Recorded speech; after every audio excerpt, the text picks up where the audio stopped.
বিসমিল্লাহির রহমানির রহিম। প্রিয় দর্শক, আসসালামু আলাইকুম। প্রিয় দর্শক মণ্ডলী, আজকে আপনাদের সাথে ব্যতিক্রমধর্মী একটি প্রতিবেদন নিয়ে হাজির হয়েছি। আজকে আপনাদের সাথে শেয়ার করব কিভাবে বস্তায় আলু চাষ করা যায়, তারই বিস্তারিত বর্ণনা এই ভিডিওর মাধ্যমে আপনাদের সাথে শেয়ার করার চেষ্টা করব। চলুন চলে যাই মূল ভিডিওতে, যেখানে বস্তায় কিভাবে আলু চাষ করতে হয় তার আদ্যপান্ত আপনাদের সাথে শেয়ার করি। দর্শক, বস্তায় আলু চাষ করার জন্য প্রথমেই আমাদেরকে মাটি প্রস্তুত করতে হবে। আপনি যত ভালো করে মাটি প্রস্তুতি করতে পারবেন, ততই আপনার ফসল অনেক ভালো হবে। মাটি প্রস্তুত করার জন্য আমাদের যে কাজটি করতে হবে, আমাদের দোআঁশ মাটি নিতে হবে। দোআঁশ মাটির সাথে আপনারা গোবর সার নেবেন, অর্থাৎ 6 মাসের আগের যে গোবর সার, এইগুলো হচ্ছে আপনারা হালকা একটু ছায়াযুক্ত স্থানে রেখে একটু শুকিয়ে নেবেন। শুকিয়ে আপনারা সেই মাটির সাথে মিক্স করে নেবেন। গোবর এবং মাটি হবে আপনার 50%, অর্থাৎ যে পরিমাণ মাটি নেবেন সেই পরিমাণ হচ্ছে আপনার গোবর সার নেবেন। নিয়ে এই গোবর সার এবং মাটির সাথে আপনাকে ছাই মিশ্রিত করতে, ছাই অথবা বালি মিশ্রিত করবেন। তাহলে এই মাটিটা অত্যন্ত আপনার ঝরঝরে হবে এবং আলুর ফলনটা অনেক দ্বিগুণ হবে। তার সাথে আপনারা যে কাজটি করবেন সেটি হচ্ছে আপনার রাসায়নিক সার আপনাদের মিক্স করতে হবে। রাসায়নিক সার হচ্ছে টিএসপি 20 গ্রাম, এটি হচ্ছে প্রতি বস্তার জন্য। টিএসপি 20 গ্রাম, পটাশ সার হচ্ছে 10 থেকে 15 গ্রাম, জিপসাম 10 গ্রাম, জিঙ্ক 5 গ্রাম, বোরন 5 গ্রাম এবং দানাদার কীটনাশক হচ্ছে 10 গ্রাম এবং বায়োডার্মা 10 গ্রাম।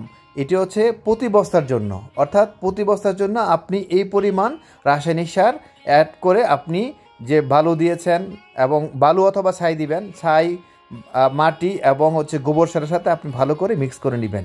আপনি যত বস্তায় করতে চান সেই পরিমাণ অনুযায়ী আপনি সারগুলো মিক্স করে নেবেন। মিক্স করে সুন্দর করে আপনি হাতে বা কোদাল দিয়ে ভালো করে একসাথে মিক্স করে নেবেন। আপনি প্রতি বস্তার জন্য আপনি ছাই ইউজ করতে পারেন, ছাই অথবা বালি ইউজ করতে পারেন 1 থেকে 1.5 কেজি।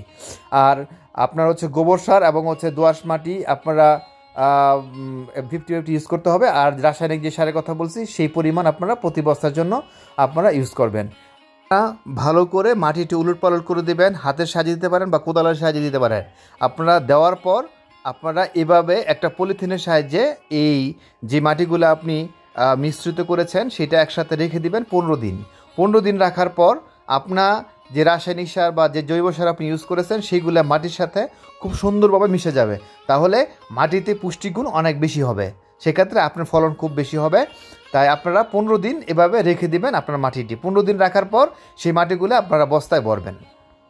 দর্শক, আপনারা বস্তা নিতে পারেন, সিমেন্টের বস্তা নিতে পারেন বা বাজার থেকে আপনারা বস্তা কিনে নিয়ে আসতে পারেন। তো আপনারা বস্তাগুলো হচ্ছে আপনারা একটু হালকা করে একটু ফোল্ডিং করে নেবেন, কারণ পুরো বস্তা মাটি ভরা দরকার নাই। আপনারা অর্ধেক করে নেবেন বা বস্তা কেটে অর্ধেক করতে পারেন, যেখানে মাঝখান দিয়ে সেলাই দিয়ে আপনারা 1টাকে 2টা করতে পারেন। তো আপনারা কোদাল দিয়ে আপনারা মাটিগুলি হচ্ছে বস্তার ভিতরে দিয়ে দিবেন। এবং আরেকটা কথা আপনাদের জানিয়ে রাখি যে বস্তার নিচে দিয়ে হালকা করে 2-1টা ছিদ্র করে দিবেন, যাতে করে অতিরিক্ত পানি বস্তার নিচে দিয়ে আপনার চলে যেতে পারে। আপনারা এইভাবে মিশ্রিত আপনার মাটিটি আপনারা বস্তার মধ্যে আপনার কোদালের সাহায্যে আপনারা ভরে দিবেন। আমি আপনাদের দেখানোর জন্য আমি কোদাল দিয়ে মাটিগুলি বস্তার মধ্যে ভরে দিচ্ছি, আপনারা দেখতে পাচ্ছেন। এখন আপনাদের যে কাজটি করতে হবে, আপনারা বাজার থেকে হাইব্রিড জাতীয় ভালো মানের আলুর বীজ নিয়ে আসবেন। আপনার বাজারে কিন্তু আলুর বীজ পাওয়া যায়। বাজার থেকে বীজগুলো নিয়ে আসার পর ছত্রাকনাশক দিয়ে আপনারা সেই বীজগুলোই হালকা করে আপনারা পরিশোধন করে নেবেন। পরিশোধন করার পর আপনারা প্রতিটা বীজ আপনারা কেটেও লাগাইতে পারেন বা একটা আলু একটা বস্তার জন্য লাগিয়ে দিতে পারেন। সেখান থেকে আপনাদের অঙ্কুরোদ্গমন হবে। আপনাদের দেখাচ্ছি যে আপনারা কীভাবে লাগাবেন। যে আলুটা নিয়ে আসবেন আপনারা দেখবেন যে সেই আলুগুলোর আপনার পুঁই কোন দিক দিয়ে হচ্ছে আপনার বেরোচ্ছে, আপনারা সেটা আপনারা উপরে রাখবেন। আমি বস্তার মাঝখানে একটু গর্ত করে দিলাম, গর্ত করে দিয়ে আমি যে আলুর যে পুঁইগুলো আছে সেগুলো উপরের দিকে আমি দিয়ে দিলাম, দিয়ে আমি হালকা করে উপরে মাটি দিয়ে দিচ্ছি। আপনারা দেখতে পাচ্ছেন যে মাটি দিয়ে দিলাম। এইভাবে সবগুলো বস্তাতে আমি একটা করে আলু লাগিয়ে দিব। আপনারা এইভাবে পুঁইটা যে দিকে উপরে আছে সেদিক উপরের দিক করে আপনারা হালকা করে বস্তার মধ্যে একটু গর্ত করে আপনারা আলুটা লাগিয়ে দিবেন। লাগিয়ে দেওয়ার পর হালকা করে উপরে মাটি দিয়ে দিবেন। দেওয়ার পর আপনারা হালকা করে পানি দিয়ে দিবেন। পানি আপনারা বোতলের সাহায্যে বা যে কোনো মগের সাহায্যে আপনারা দিতে পারেন। হালকা করে পানি দেওয়ার পর আপনারা আগে থেকে কিছু খড় কেটে নেবেন। খড় কেটে খড়গুলো হচ্ছে আপনারা এই বস্তার উপরে দিয়ে দিবেন। খড়গুলো দেওয়ার পর দেখবেন চারাগুলোই আপনার অতি সহজে উঠে যাবে, আলু থেকে অঙ্কুরোদ্গমন দ্রুত হবে। তাই আপনারা খড়গুলি আপনার বস্তার উপরে এভাবে দিয়ে দিবেন। দিয়ে দেওয়ার পর আপনাদের পরিচর্যা করতে হবে। আমরা চলে আসলাম 27 দিন পর। আপনারা দেখতে পাচ্ছেন যে 27 দিন পর আলুর বীজগুলো কিন্তু অঙ্কুরোদ্গমন হয়ে আপনার উপরে চলে আসছে। আপনারা কিছু মাঝে মাঝে হালকা করে একটু পানি দিয়ে দিবেন। দেওয়ার পর এভাবে আপনারা রেখে দিবেন 60 থেকে 65 দিন। 65 দিন পর আপনাদের সামনে চলে আসলাম। আপনারা দেখতে পাচ্ছেন যে গাছ কিন্তু মোটামুটি সতেজ হয়ে গেছে এবং বড় হয়ে গেছে। এখন আপনারা যে কাজটি করবেন, গাছের গোড়াতে কিছু মাটি এবং কিছু জৈব সার আপনারা দিয়ে দিবেন। কীভাবে দিবেন আপনাদের দেখাচ্ছি। গাছগুলো একসাথে ধরে আপনারা গোড়াতে আপনার কিছু জৈব সার এবং মাটি আপনারা দিয়ে দিবেন। এতে করে আলুর ফলন অনেক বৃদ্ধি পাবে। এভাবে আপনারা প্রতিটি গোড়ায় অর্থাৎ বস্তার গোড়ায় কিছু জৈব সার এবং মাটি আপনারা দিয়ে দিবেন। দিয়ে দেওয়ার পর এভাবে আপনার প্রায় 85 দিন পর, 85 থেকে 90, 3 মাসের একটা প্রজেক্ট, আলুর প্রজেক্ট। আসলাম 90 দিন পর। আপনারা দেখতে পাচ্ছেন যে গাছগুলো বেড়ে আপনার শুয়ে গেছে।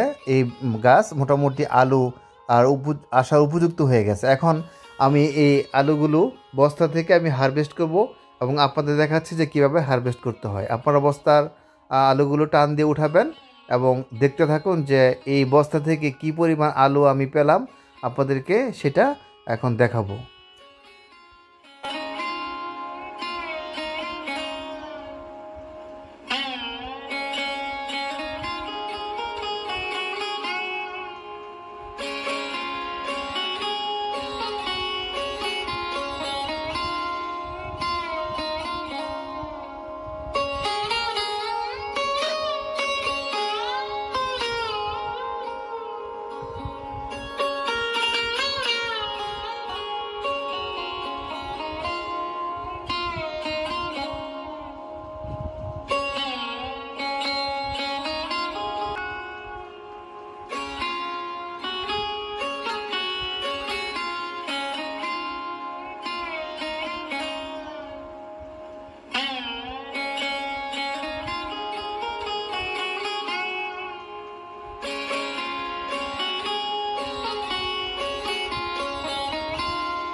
প্রিয় দর্শক মণ্ডলী, এতক্ষণ আপনাদের সাথে শেয়ার করলাম যে বস্তায় কিভাবে আলু চাষ করতে হয় তারই বিস্তারিত।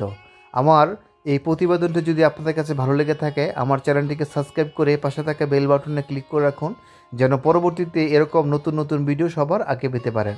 ধন্যবাদ সবাইকে আমার ভিডিওটি দেখার জন্য। পরবর্তী পর্বে আপনাদের সাথে কথা হবে। সেই পর্যন্ত আপনারা ভালো থাকুন। আল্লাহ হাফেজ। আসসালামু আলাইকুম ওয়া রাহমাতুল্লাহি ওয়া বারাকাতুহু।